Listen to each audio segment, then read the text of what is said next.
1. É preciso estar atento e forte.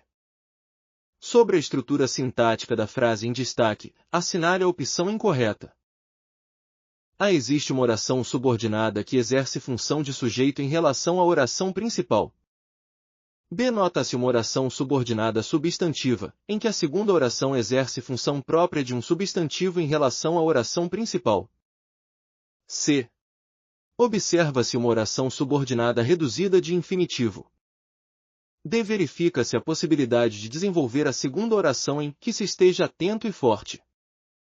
E. Há uma oração subordinada que delimita a informação presente na oração principal. Resposta. E. Há uma oração subordinada que delimita a informação presente na oração principal. Não há na frase analisada uma oração subordinada que delimite a informação da oração principal. Essa delimitação é característica das orações subordinadas adjetivas, o que não ocorre na estrutura apresentada. 2. Assinale a opção em que o elemento destacado não funciona como adjunto adnominal. A. Não admira que, fora de si, e andando rápido, desse um encontrão em certo homem que ia devagar. B. Catete adiante, lembrou-se que a casa de Sofia era na praia do Flamengo. C. Após alguns instantes rápidos, abanou a cabeça voluntariamente. D. Este apertou-lhe a mão satisfeitíssimo, ia ver-se livre de um sócio. Mas diga-me uma coisa, essa proposta traz algum motivo oculto? Resposta. D. Este apertou-lhe a mão satisfeitíssimo, ia ver-se livre de um sócio. O termo destacado de um sócio não funciona como adjunto adnominal. Aqui, ele exerce a função de complemento nominal, pois está ligado ao substantivo abstrato livre e completa seu sentido, indicando de quem a pessoa se libertária. 3. Leia o fragmento a seguir, de Fernando Pessoa. O poeta é um fingidor. Finge tão completamente que chega a fingir que é dor. A dor que deveras sente. Assinale a opção correta sobre a interpretação dos versos em destaque. A. Existe uma visão negativa do fazer poético, já que o poeta é descrito como um fingidor. B. O jogo de palavras em fingidor, fingir dor, contribui para caracterizar o poeta como sujeito insubmisso ao sentimento. C. O fingimento é matéria de poesia, é a ferramenta da criação literária. D. O exercício de fazer poesia torna o poeta imune à dor. Há uma perspectiva irônica que se sustenta, sobretudo, em fingir a dor que, de fato, sente-se. Resposta. C. O fingimento é matéria de poesia, é a ferramenta da criação literária. O fingimento é apresentado como parte essencial do fazer poético. Para Fernando Pessoa, o poeta utiliza o fingimento como ferramenta de criação literária, tornando a dor um artifício para a produção artística. 4. A felicidade é tão oposta à vida, que estando nela, a gente esquece que vive. Assinale a opção correta sobre o sentido da frase em destaque. A. É impossível ser feliz e viver. B. Viver pressupõe felicidade. C. Há uma relação paradoxal entre felicidade e vida. D. É preciso esquecer da felicidade para obtê-la. E. Descreve-se o caráter efêmero da felicidade. Resposta. C. Há uma relação paradoxal entre felicidade e vida. A frase destaca uma relação paradoxal entre felicidade e vida. Ao experimentar a felicidade em seu auge, a percepção consciente da vida parece desaparecer, criando uma tensão entre os dois conceitos. 5. Assinale a opção que apresenta corretamente a regência dos verbos. A. Não faz sentido obedecer a leis absurdas. B. Admito que me simpatizei muito com a nova professora de literatura. C. Nossos vizinhos se mudaram e residem agora à Rua das Laranjeiras. D. Possuía uma dívida com o açougueiro, paguei-o assim que pude. E. Vovó sempre lembra do aniversário de todos os seus netos. Resposta. A. Não faz sentido obedecer a leis absurdas. O verbo simpatizar-se exige a preposição com, mas não admite o pronome reflexivo me. A forma correta seria: admito que simpatizei muito com a nova professora de literatura. O verbo residir não admite o uso da preposição a com crase. A forma correta seria: residem agora na Rua das Laranjeiras. O verbo pagar, quando usado com coisas como dívida, exige a preposição a e não admite objeto direto. A forma correta seria: paguei-a assim que pude. O verbo lembrar, no sentido de trazer algo à memória, é transitivo direto e não exige preposição. A forma correta seria: vovó sempre lembra o aniversário de todos os seus netos. 6. Assinale a opção que relaciona de modo incorreto o adjetivo à locução adjetiva destacada. Há pessoas que não se contentavam com o que tinham, descontentes. B. Uma ferida que não se apagava, indelével. C. Havia algo em sua imagem que não se podia distinguir, indistinguível. D. Tinha a característica de alguém que não se irrita com facilidade, irascível. Água e álcool são elementos que não se misturam, immiscíveis. Resposta. D. Tinha a característica de alguém que não se irrita com facilidade, irascível. O adjetivo irascível refere-se a alguém que se irrita com facilidade, o que contradiz a locução que não se irrita com facilidade. O adjetivo correto seria pacífico, calmo ou tranquilo. 7.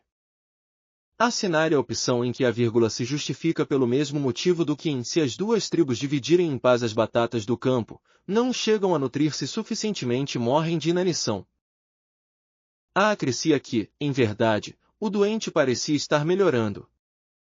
B. Verdade é, disse ainda Rubião para defender o enfermo, verdade é que o cachorro merece a estima do dono. C. Quando este acudiu, já ele mudará outra vez de ideia. D. Espreitar uma deixa, e sai-lhe do testamento a massa toda dos bens. No dia seguinte, Maria Benedita declarou à prima que estava pronta a aprender piano e francês. Resposta. C. Quando este acudiu, já ele mudará outra vez de ideia. Assim como na frase inicial, a vírgula separa uma oração subordinada adverbial temporal. Quando este acudiu da oração principal, já ele mudará outra vez de ideia. 8. O uso excessivo de telas faz mal à saúde da mente e do corpo e os efeitos podem ser ainda mais danosos nas 2 primeiras décadas de vida. Como tudo, o problema está no excesso e na falta de controle adequado, afirma o psicólogo Tiago Viola, do Instituto do Cérebro do Rio Grande do Sul. Sobre o uso do discurso direto, é incorreto afirmar que este procedimento A cria o efeito de realidade, já que a fala busca reproduzir o momento da enunciação. B. Atribui o sentido de verdade, tendo em vista que prevalece o teor de preservação do discurso citado. C. Delimita a fronteira entre o discurso do narrador e o discurso citado por meio de aspas, travessão e verbos de elocução. D. Demarca a soberania do narrador, pois ele interpreta a fala citada, absorvida no fio de seu discurso. Precisa transpor as palavras do discurso citado, tal qual foram enunciadas originalmente. Resposta.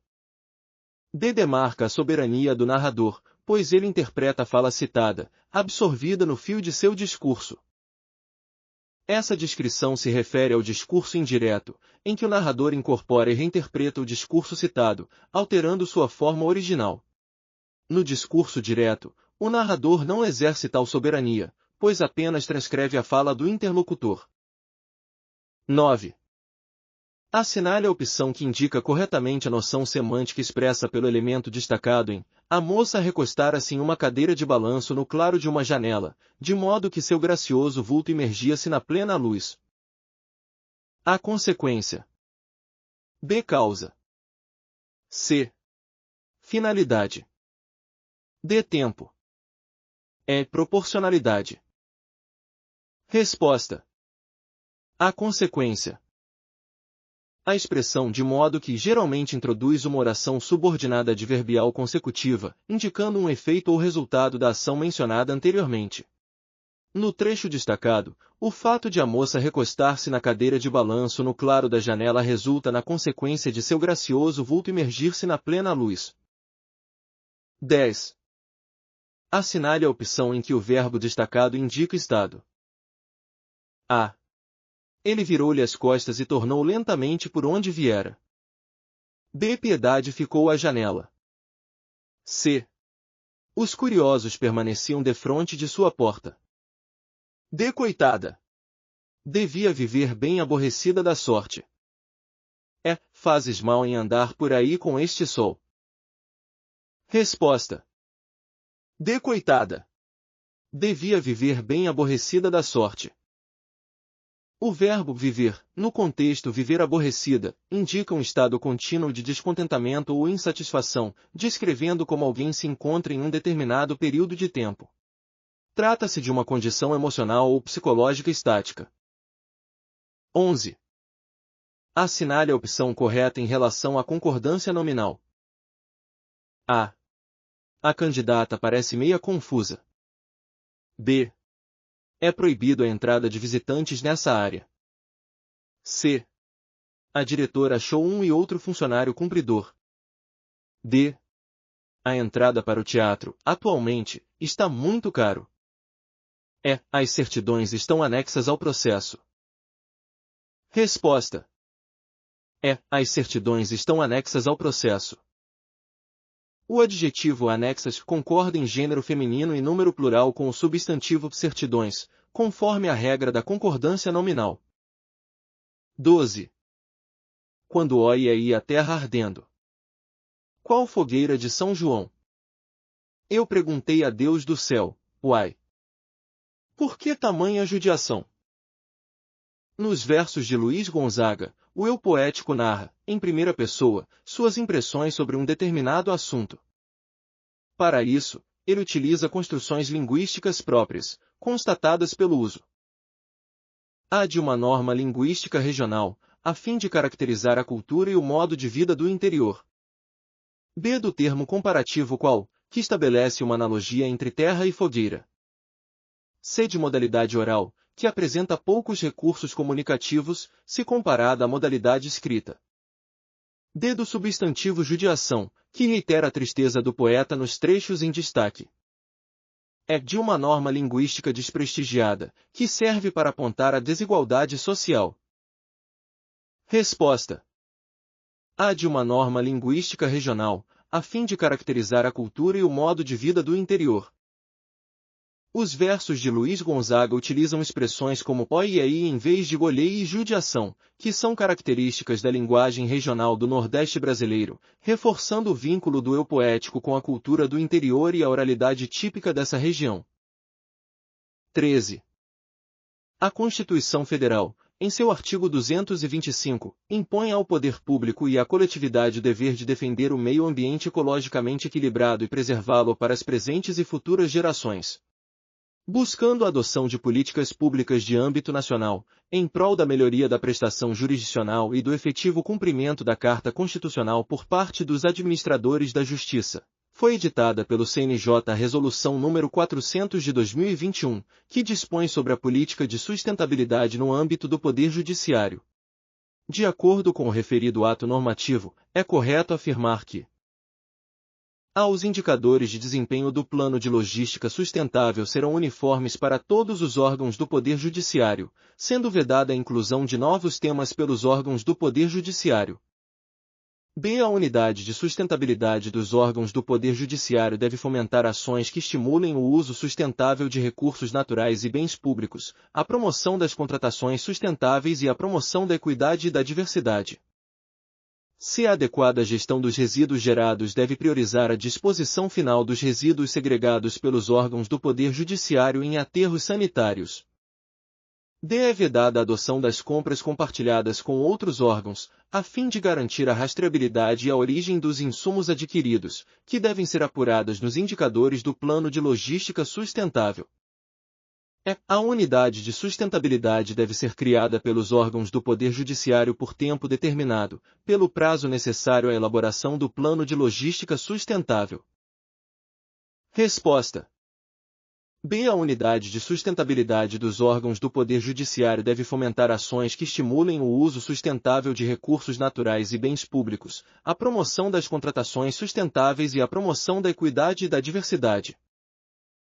A Resolução nº 400 de 2021 do CNJ estabelece diretrizes para a política de sustentabilidade no âmbito do Poder Judiciário, promovendo práticas sustentáveis que abrangem o uso racional de recursos, contratações sustentáveis, equidade e diversidade, entre outros princípios. 14. A gestão adequada dos resíduos sólidos é um desafio cada vez mais urgente e essencial para a preservação do meio ambiente e a sustentabilidade do planeta. A inadequada gestão de resíduos compromete não apenas o meio ambiente, mas a qualidade de vida da população e o desenvolvimento sustentável. Nesse contexto, a implementação de planos municipais de gestão integrada de resíduos sólidos é imprescindível para a adequada gestão dos resíduos. Sobre esses planos, é correto afirmar que A. Devem prever expressamente a periodicidade de sua revisão, observado o período máximo de 30 anos. B. É facultada a previsão de sistema de cálculo dos custos da prestação dos serviços públicos de limpeza urbana e de manejo de resíduos sólidos, bem como a forma de cobrança desses serviços. C. Devem contemplar ações específicas a serem desenvolvidas no âmbito dos órgãos da administração pública, com vistas à utilização racional dos recursos ambientais, ao combate a todas as formas de desperdício e à minimização da geração de resíduos. D. Não é obrigatória sua elaboração para que os municípios tenham acesso a recursos financeiros e incentivos governamentais relacionados à limpeza urbana e ao manejo de resíduos sólidos, embora seja recomendada. E. Devem prever as zonas favoráveis e desfavoráveis para a localização de unidades de tratamento de resíduos sólidos ou de disposição final de rejeitos. Resposta: C. Devem contemplar ações específicas a serem desenvolvidas no âmbito dos órgãos da administração pública, com vistas à utilização racional dos recursos ambientais, ao combate a todas as formas de desperdício e à minimização da geração de resíduos. Os planos municipais de gestão integrada de resíduos sólidos (PUNGIR) são instrumentos previstos na Política Nacional de Resíduos Sólidos Lei nº 12.305 de 2010, com o objetivo de promover uma gestão sustentável dos resíduos. A alternativa C está em conformidade com o artigo 19 dessa lei, que determina a inclusão de ações específicas para a administração pública visando a utilização racional dos recursos, a redução do desperdício e a minimização da geração de resíduos. 15. À medida que a população cresce em larga escala, a produção industrial experimenta elevado incremento para acompanhar a nova demanda. Como resultado, temos uma crescente geração de resíduos. Nesse contexto, o gerenciamento de resíduos se mostra imprescindível para permitir o melhor aproveitamento das matérias-primas e a redução das agressões ao meio ambiente. Assim, em busca do desenvolvimento sustentável e a fim de propiciar padrões dignos de vida a esta e as futuras gerações, a Política Nacional de Resíduos Sólidos (PNRS) estabeleceu uma ordem de prioridade das ações que devem ser encaminhadas na gestão e no gerenciamento dos resíduos sólidos. A alternativa que contém práticas organizadas segundo a ordem de prioridade definida na PNRS é: A. Reciclagem. Comprar roupas em brechó, destinar resíduos ao aterro sanitário. B. Recuperação energética de resíduos, reaproveitamento da matéria-prima em outras cadeias produtivas, reduzir impressões em papel. C. Embalagem retornável, reciclagem, destinar resíduos ao aterro sanitário. D. Recuperação energética, reciclagem, utilizar copos de vidro no lugar de descartáveis. E. Reciclagem, destinação a aterro, recuperação energética de resíduos. Resposta: C. Embalagem retornável, reciclagem, destinar resíduos ao aterro sanitário. A Política Nacional de Resíduos Sólidos (PNRS), instituída pela Lei nº 12.305 de 2010, estabelece uma ordem de prioridade para as ações de gestão e gerenciamento de resíduos sólidos, conforme disposto no artigo 9. Essa ordem é definida como não geração de resíduos. Redução na geração de resíduos. Reutilização. Reciclagem. Tratamento de resíduos sólidos. Destinação final ambientalmente adequada a aterro sanitário, por exemplo.